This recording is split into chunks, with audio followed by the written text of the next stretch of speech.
جاتا ہے، جو خدا اور رسول کا ہو جاتا ہے زمانہ اس کا ہو جاتا ہے۔ تو کہا کہ تم کس کی تلاش میں لگے ہو، آؤ ذرا ان کے ہو کے تو دیکھو۔ کسی زمانے میں ہوتا تھا کہ شام کو بوڑھی مائیں بچوں کو لے کر کے بیٹھ جایا کرتی تھی اور دادی اماں کے گرد سارے بچے جمع ہو جاتے تھے اور وہ کہانیاں سنایا کرتی تھی۔ ان کہانیوں میں صحابہ کی عظمت کی کہانیاں تھیں، اہل بیت کے تذکرے ہوتے، اپنے اسلاف کے قصے ہوتے، کہانی کے روپ کے اندر وہ دین گھول کے بچوں کو پلایا کرتی تھی، اور بچوں کو اس کا چسکا، اس کا نشہ ایسا تھا کہ وہ روز شام کو دادی اماں کے بستر میں گھس جاتے اور دادی اماں ان کو دین کا سبق دیتی، اپنی روایات پڑھاتی، اخلاقیات سکھاتی، اور بچے اس درس گاہ سے پڑھ کے جب نکلتے تو پھر وہ دنیا کے جس کونے پہ بھی کھڑے ہوتے اس درس کو کبھی بھی بھولا نہیں کرتے تھے۔ جب سے دادی اماں کا بستر اجڑ گیا ہے، جب سے یہ کلچر دم توڑ گیا ہے اور بچوں کے اوپر اتنی کتابیں لاد دی گئی ہیں کہ انہیں فرصت ہی نہیں ملتی، اور جو باقی وقت بچتا ہے وہ ان کا سکرین کے آگے گزرنے لگا ہے، تو پھر دادی اماں کا بستر ویران ہوا اور بچوں نے وہاں سے جو سیکھنا ہے اس درس گاہ میں جس کے استاد فرنگی روحوں کے بے حس ڈھانچے ہیں، جو انہوں نے سکھانا ہے، تو پھر نتیجہ کیا ہوگا کہ بچہ جو فکر لے کر اور جو طرز زندگی لے کر اٹھے گا تو وہ کبھی بھی اس مزاج سے میل نہیں کھائے گی جو کہ ہمارے اسلاف کا طریقہ تھا، ہمارے اسلاف کا دیا ہوا مزاج تھا۔ آج ماڈریٹ اسلام کی بات کی جاتی ہے، جدیدیت کے قصیدے پڑھے جاتے ہیں، اور جو اسلام کی روح سے ناآشنا لوگ ہیں وہ جھومنے لگتے ہیں شاید یہ جدیدیت ہمارے لیے کوئی نجات دہندہ ہو، یہ ہمارے لیے کوئی پیغام شفا بن کے ہمارے اوپر نازل ہو رہی ہے۔ یہ جدیدیت، یہ اسلام کا مزاج نہیں ہے۔ اسلام وہی ہے جو 14 صدیاں قبل صفہ کے چبوترے پہ بیٹھ کے رسول اللہ نے صحابہ کو پڑھایا تھا۔ اسلام وہی ہے جو مسجد نبوی کی چٹائی پہ بیٹھ کے رسول اللہ نے درس دیا تھا، وہی اسلام ہے۔ اسلام نہیں بدلا، اور نہ ہی اسلام کے اندر کوئی ناسخ و منسوخ ہے کہ جو مشکل لگا اس کو نکال دیا، جو آسان سمجھا اس کو جو ہے وہ رکھ لیا۔ یہ خواہشات کا اسلام نہیں ہے، آرزوؤں کا اسلام نہیں ہے کہ جو مشکل لگا اس کو نکال دیا۔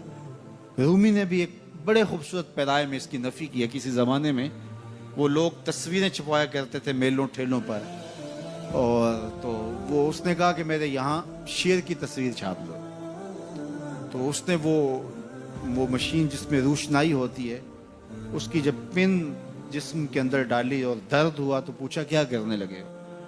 کہا کہ میں شیر کا منہ بنانے لگا ہوں۔ اس نے کہا اس میں کون سا کھانا ہے؟ تو اس نے وہ پن باہر نکال لی، پھر دوسری جگہ جب داخل کی تو پھر درد ہوا، تو کہا کیا کرنے لگے؟ کہا شیر کی ٹانگیں بنانے لگا۔ کہا اس نے کون سا چلنا ہے؟ پھر اس نے خیر باہر نکالی، روشنائی اندر جذب کرنے کے لیے پھر جب اس نے سوئی ڈالی تو کہا اب کیا کرنے لگے؟ کہا میں شیر کے کان بنانے لگا ہوں۔ تو اس نے کہا اس نے کون سا سننا ہے؟ تو خیر اس نے پھر نکال لیا، تو جہاں رکھے تو پوچھے کیا کرنے لگے ہو؟ کبھی بولے میں اس کی آنکھیں بنانے لگا ہوں، کبھی کہے اس کی دم بنانے لگا ہوں، تو یہ کوئی نہ کوئی عذر پیش کر۔ تو اس نے کہا بابا پھر میں کیا بناؤں؟ کہا بس تم شیر بنا دو۔ اس نے کہا میں کیسا شیر بناؤں جس کی آنکھیں بھی نہ ہوں، جس کے کان بھی نہ ہوں، جس کی ٹانگیں بھی نہ ہوں، جس کا پیٹ بھی نہ ہو، جس کی دم بھی نہ ہو؟ کہا بس تم سمپل شیر بنا دو۔ کہا کہ وہ شیر مجھ سے نہیں بنتا جس کے یہ اعضاء نہ ہوں۔ یہ اعضاء تو ہوں گے شیر بنے گا، لیکن جب بھی کوئی اعضاء بنانے کے لیے وہ سوئی جسم کے اندر داخل کرتا تو درد ہوتا، تو وہ اس درد کو برداشت نہ کر پاتا، کہتا نہیں اس کے بغیر شیر بنا دو، اس کے بغیر شیر بنا دو۔ تو میاں یہ جدیدیت کے نام سے جس اسلام کے لوگ بات کرتے ہیں، جو مشکل لگا اس نکال دیا دین سے، یہ دین میں ہے ہی نہیں، بات ہی ختم ہو گئی۔ اور آج مغرب بڑی تیزی کے ساتھ اصطلاح آگے لانے کی کوشش کر رہا ہے۔ پہلے وہ دہشت گردی کے نام سے پورے مسلمانوں کو مارا، ایک اصطلاح لے کر آئے، اور پھر بنیاد پرستی کے نام سے، اور اب جو ہے وہ جدیدیت کے نام سے امت پر حملہ آور ہو رہا ہے۔ اسلام وہی ہے جو کھجور کی چٹائیوں پہ بیٹھ کے ابو ہریرہ نے رسول اللہ سے پڑھا تھا، وہی حیا کی لپٹی ہوئی چادر ہے جو فاطمہ اوڑھتی تھی۔ اسلام وہی ہے جو مدینے کی گلیوں میں میرے حضور لوگوں کو دیا کرتے تھے۔ اسلام وہی ہے جو اسلام ہمیں آنکھوں کا حیا بھی سکھاتا ہے اور دل کا حیا بھی سکھاتا ہے۔ جو ہمیں تقدس مآب زندگی کا درس دیتا ہے، ہمیں عفت، پاکیزگی، انکساری، عجز اور اللہ کے حضور پنجگانہ سجدوں کی تعلیم فراہم کرتا ہے، کوئی نیا ایڈیشن اسلام کا جو ہے وہ نہیں چلے گا۔ تو مختلف ادوار کے اندر لوگ آتے رہے، انہوں نے کئی طرزوں کے اسلام لانے کی کوشش کی، لیکن اسلام غیر متبدل نظام ہے، یہ کبھی بھی تبدیل نہیں ہوگا، یہ اللہ کی حفاظت میں ہے۔ اپنا منہ اگر کسی نے کالا کرنا ہے تو وہ کر لے، لیکن اسلام اپنی تمام چمک کے ساتھ ہر دور کے تقاضوں سے ہم آہنگ یہ دین، ہر دور کی ضروریات کو پورا کرتا ہوا یہ دین ہمیشہ لوگوں کو نور اور فیض بانٹتا رہے گا، اور اس دین کا ابتدا سے لے کر کے قیامت کے آخری شخص تک ہر شخص کی ضروریات کی کفالت اسلام کرتا ہے، اور سارے ادوار کی ضروریات کو یہ پورا کرتا ہے۔ اپنی نسلوں کی خود تربیت کرو۔ آپ ان درس گاہوں پہ یا ان دانش گاہوں پہ اپنی نسلوں کو نہ چھوڑنا، اگر چھوڑو گے تو پھر وہی ہوگا جو ان درس گاہوں کے پڑے ہوئے لوگ گل کھلاتے ہیں۔ آئے روز پاکستان کے مختلف وزیر کوئی نہ کوئی ایسی بات کرتے ہیں کہ قوم ان کی عقل پہ ماتم کرتی ہے کہ یہ کون سی مصیبتیں ہمارے اوپر مسلط کر دی گئیں۔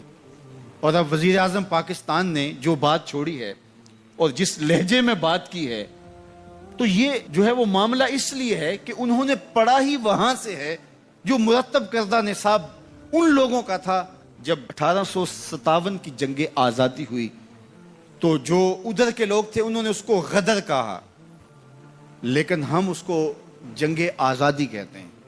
تو جو بھی لفظ بولے جاتے ہیں اس کے پیچھے نظریات ہوتے ہیں، تو یہ بات ذہن میں رکھیے گا کہ غیر مسلم چاہے اپنے سکولوں میں، اپنی یونیورسٹیوں میں، اپنی دانشگاہوں میں دین بھی پڑھا رہے ہوں تو وہ دین بھی ان کے مزاج کا ہوگا، تو وہ ظاہر ہے ان کے ہاں غنیمت کا لفظ ہی موجود نہیں ہے، تو وہ لوٹ مار نہیں کہیں گے تو اور کیا کہیں گے، چونکہ ان کے ہاں یہ اسلامی اصطلاح ہی موجود نہیں ہے، تو وہ کس طرح اس کو جو ہے وہ غنیمت کا لفظ بول سکتے ہیں۔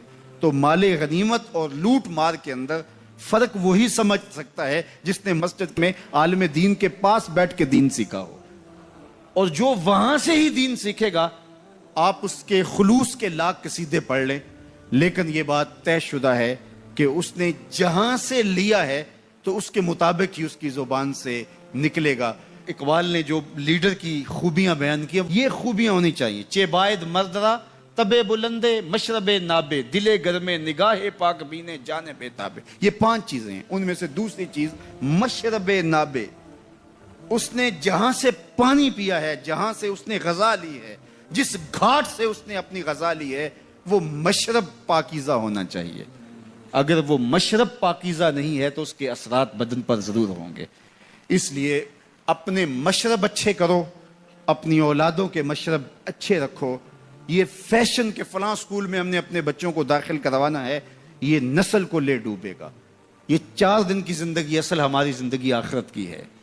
اس لیے اس دور موجود کے اندر اگرچہ اس طرح کی درس گاہیں جو ہے وہ نایاب تو نہیں، کامیاب ہوتی چلی جا رہی ہیں، جس میں اسلام کی روح کے مطابق پڑھایا جا رہا ہو، لیکن آپ کو مجبوراً کہیں بچے داخل بھی کروانے ہوں، لیکن ان کی تربیت کا جوہر آپ کے اپنے ہاتھوں میں ہے، اور کبھی ضائع نہ ہونے دیں۔ مت چھوڑ دیں کہ یہ سکول، یہ کالج، یہ دانشگاہیں، یہ یونیورسٹیاں، یہ ادارے آپ کے بچوں کی تربیت کریں گے۔ یہ آپ کی تربیت کے ضامن نہیں ہیں، یہ بہت سارے تو پیسے کمانے کے چکر میں ہیں، اور کچھ فرنگی روحوں کے بے حس ڈھانچے ہیں، اس لیے وہ وہی دیں گے جو ان کو دیا گیا۔ اس لیے بچوں کو از خود آپ نے دین سکھانا ہے، اپنی خاندانی روایات سکھانی ہے، مشرقی شرم و حیا اور مشرقی روایات اور مشرقی تقدیس سکھانی ہے، اور ان کو بتانا ہے، بچوں کو بھی اور بیٹیوں کو بھی، کہ تم نوکر محمد عربی کے ہو، تمہارا کلچر مغرب کی ہواؤں سے نہیں پھوٹتا، گنبد خضرا کی ضیاؤں سے پھوٹتا ہے۔ اس لیے ان کی اصطلاحات، ان کی ٹرمز جو ہیں وہ بھی وہی ہونی چاہیے جو اسلام نے ہمیں دی ہیں۔ اس لیے جب ہم اپنی نسلوں کو نہیں سنبھالیں گے تو یہ سب کچھ ہوتا رہے گا۔ اس لیے میں اور آپ اچھی طرح سے اپنی نسلوں کو سنبھالیں۔ اس وقتوں میں یہ فکر لگی رہی ہے کہ ہماری آنے والی نسلوں کا کیا بنے گا۔ اس وقت پوری اسلامی دنیا جس طرح ری شیپ ہو رہی ہے، اور جس طرح اس کا جو نقشہ بننے جا رہا ہے، اور مغرب اس کے اوپر جو اربوں خربوں پہ خرچ کر رہا ہے، ظاہر ہے نسل کشی کر کے بھی دیکھ لیا، اتنے لوگوں کو مارا تو نہیں جا سکتا، تو اب کیا کرو، کو ان کی زندگیوں کو تبدیل کر دو، ان کی ڈائریکشن ہی تبدیل کر دو، ان کا راستہ ہی تبدیل کر دو۔ اب ضرورت یہ ہے کہ ہم نے اپنی نسلوں کو خود ان کی حفاظت کرنی ہے۔ قوموں کے جو اجتماعی جرم ہوتے ہیں ان کی سزا قومیں دنیا پہ پاتی ہیں، یہ بات میں آپ کو بتاؤں۔ جو قومیں اجتماعی زیادتی کرتی ہیں، اجتماعی ظلم کرتی ہیں، جو قومیں اجتماعی سستی کا ارتکاب کرتی ہیں، جو قومیں اجتماعی غلطی پہ ہوتی ہیں، تو ان کی اجتماعی غلطیوں کی سزا انہیں دنیا پر ہی ملتی ہے کہ ذلت میں، نقبت میں، رسوائی میں ان کو مبتلا کر دیا جاتا ہے۔ لیکن قیامت کے دن جو ہم نے پیش ہونا ہے وہ اپنے اعمال نامے ذاتی لے کے پیش ہونا ہے۔ تو اس لیے کاش کہ اجتماعی نظم ایسا پیدا ہو جائے، اور اگر ایسا نہیں ہوتا تو کم از کم ہم اپنے تو ذمہ دار ہیں، اور ہم اپنے اعمال نامے لے کر کے قیامت کے دن اللہ کے حضور پیش ہونا ہے، تو ہم ان کی صحت کے لیے کوشش کر لیں، اپنی خواہشات کو، اپنی آرزوؤں کو، اپنی تمناؤں کو اسلام کی دہلیز پہ رکھ دینا اور اپنی گردن کو جھکا دینا، یہ اسلام کا معنی ہے۔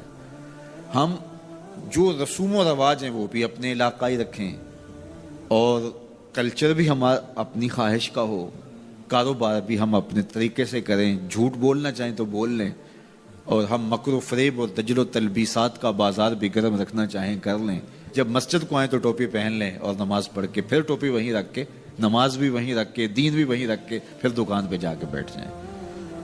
تو وہ میاں جو نماز پڑھی ہے وہ دکان پہ بھی ساتھ لے کے جائیں، وہ دینداری آپ کے دفتر میں بھی آپ کے ساتھ ہونی چاہیے۔ لیکن ایسا نہیں ہے۔ میں ایک بات کہتا ہوں کہ اگر اس طرح کا دین چلتا ہوتا تو ابو جہل کو کیا مسئلہ تھا کہ اس کی جھوٹی سرداری بھی چلتی رہتی، اس کا مکر و فریب بھی چلتا رہتا، اس کا سب کچھ چلتا رہتا اور ساتھ ساتھ دین بھی چلتا رہتا۔ لیکن اسے پتا تھا کہ دین لانے کا مطلب یہ ہے کہ بلال کے ساتھ کندھے سے کندھا ملا کے کھڑا ہونا پڑے گا۔ دین لانے کا مطلب یہ ہے کہ سر سے لے کر پاؤں تک اسلام کا نظم قبول کرنے اور اسلام کا طرز حیات اختیار کرنا پڑے گا۔ تو اسلام لانے کا مطلب یہ ہے کہ جب ہم مسلمان ہوئے تو پھر حضور کا دیا ہوا سارا نظام ہم اپنی روحوں میں اتار لیں گے۔ تو مجھے اور آپ کو اپنی خواہشات، اپنا طرز زندگی، اپنا انداز معاشرت حضور کے لائے ہوئے نظم کے مطابق اختیار کرنا پڑے گا۔ صرف نمازوں کا نام ہی دین نہیں ہے، سر پہ امامہ رکھ لینے کا اور داڑھی سجا لینے کا نام ہی دین نہیں ہے۔ ہماری رسوم و رواج بھی بدلنی چاہیے، ہماری سوچ اور فکر بھی بدلنی چاہیے، ہمارا طرز زندگی بھی بدلنا چاہیے، ہماری سوچوں کے زاویے بھی اسلام کے دیے ہوئے اصولوں کے مطابق طے ہوں، تو پھر اسلام کے حقیقی ثمرات ہمیں ملیں گے۔ ہمارا کاروبار، ہمارا نظم، ہمارا انداز زندگی اسلام کے بتائے ہوئے طریقوں اور اصولوں کے مطابق ہو تو پھر ایک خوبصورت زندگی جینے کا تصور پیدا ہوتا ہے۔ تو اللہ تعالی ہم سب کو اپنی راہوں کا مسافر بنائے، اور اللہ ایسے اسباب پیدا کر دے اور اس کا حصے دار ہمیں بھی بنائے، ممبر و محراب کے دیگر ذمہ داران کو بھی بنائے کہ وہ ایک اجتماعی نظم قائم کرنے میں کامیاب ہوں۔ سب سے پہلی اس کی ضرورت تعلیم و تعلم ہے۔ میں تو یہ کہتا ہوں کہ بہت سارے ممبر و محراب کے وارثوں کا اور وہ جو مسند نشین لوگ ہیں ان کا اپنا فہم دینی ناقص ہے، یعنی اپنا شعور دین ہی کامل نہیں ہے۔ تو جب ان کا اپنا فہم دین ہی ناقص ہوگا تو یہ کس طرح پھر ایک اجتماعی نظم کے ذریعے اسلام کی حقیقی شکل اور صورت پیش کر سکتے ہیں۔ تو اللہ کرے کہ اس طرح کا کوئی نظم پیدا ہو کہ شعور کی دولت سے ہم اسلام کی جو حقیقی تھیوری ہے اور اسلام کا حقیقی جو مزاج ہے اس سے پہلے ذمہ داران کو آگاہ کر سکیں، اور پھر اس کے بعد جو ہے وہ ایک کوشش اور جد و جہد کے نتیجے کے اندر ایک خوبصورت نظم پیدا ہو سکے۔ اللہ مجھے آپ کو اپنی رحمتوں کے حصار میں رکھ کے دنیا آخرت کی بلائیاں اللہ ہم سب کا مقسوم کرے، اور جب تک جئیں حضور کے غلام بن کے جئیں، اور جب موت آئے تو حضور کی غلامی میں آئے۔ سوکھا نکلے سا ظہوری جے ویخ لواں مکھ تیرا، آخری لمحے جب سانسیں ٹوٹ رہی ہوں تو حضور کا دیدار نصیب ہو جائے۔ اگر آخری لمحے یہ مقصود ہاتھ میں آ گیا اور یہ مقصد نصیب ہو گیا تو پھر مرنا بھی تحفۃ المومن بن جاتا ہے۔ نماز کے بغیر جو اپنی زندگی گزارتے ہیں ان کی زندگی میں سوائے ٹینشن اور دکھ کے اور ہو کیا سکتا ہے؟